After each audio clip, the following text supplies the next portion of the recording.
All India independence karate cup championship 2025ত উজলিল অসম কন্যা।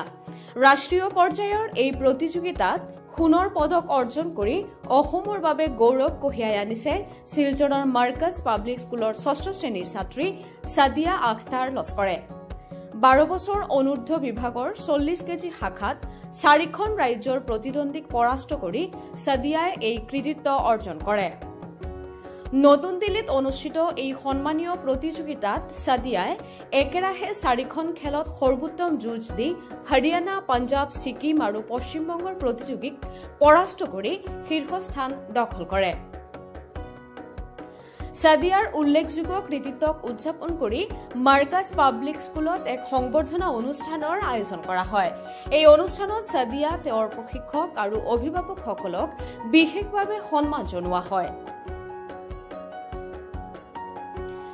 বিদ্যালয় কৰ্তৃপক্ষই জনোৱা মতে দুৰ্গম অঞ্চলৰ ছোৱালী হোৱাৰ পিছতো সাদিয়াই আজি এই সফলতাৰে সমগ্ৰ বৰাক উপত্যকাৰ মুখখন উজ্জ্বল কৰি তুলিছে। তেওঁৰ এই কৃতিত্ব আন ছাত্ৰ ছাত্ৰীৰ বাবেও প্ৰেৰণা।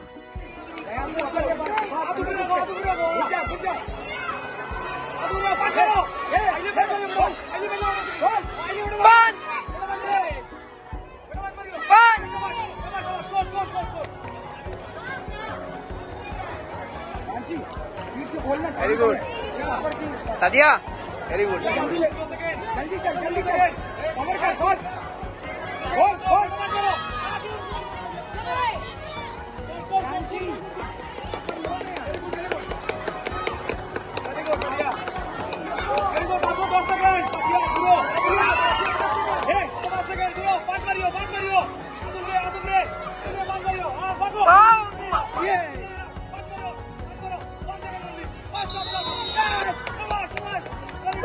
मरकज पब्लिक स्कूल ने पहले स्कूल है हमारा सिलचर का, जिन्होंने हम लोग को ये अपॉर्चुनिटी दिया कराटे क्लास स्टार्ट करने के लिए। हम लोग अभी कराटे के साथ एनसीसी और योगा भी कराते, तो we are very thankful to them. And जो गार्जियंस है इंटरेस्टेडली बच्चों को लेके गए इतना दूर, और जाके ये Sadia Akhtar Lashkar from Markaz public school, जिसने गोल्ड मेडल मारा है नेशनल कैटेगरी, अपना कैटेगरी में 10 years कैटेगरी में उसने मेडल मारा है। We actually very much excited that our 6th standard student Sadia Akhtar Chaudhary, একটু রিমোট এরিয়াতে বেরিয়েছে, ওনার কাজিডোরে বাসা। তো আজকে এত বাচ্চাটা এত উৎসাহ এই ক্যারেটে যে দিল্লিতে 3জন স্টুডেন্ট গিয়েছে, এর মধ্যে সাদিয়া আপনার হরিয়ানাকে সঙ্গে ফাইট করেছে, ওয়েস্ট বেঙ্গলের ফাইট করেছে, তারপরে পাঞ্জাবের সঙ্গে ফাইনাল রাউন্ডে ফাইট করে আজকে গোল্ড মেডেল হাসিল করেছে, গোল্ড মেডেল পেয়েছে। এটা দিয়ে আরও স্টুডেন্টরা এনকারেজ হবে এবং আমাদের বরাক ভ্যালির বা আমাদের শিলচরের স্টুডেন্টগুলো ক্যারিয়ারে অ্যাডভান্স হবে, এনকারেজ হবে।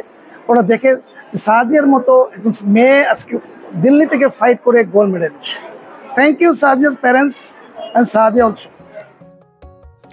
শিলচৰৰ পৰা আখেদাছৰ ৰিপৰ্ট, লোকেল 18।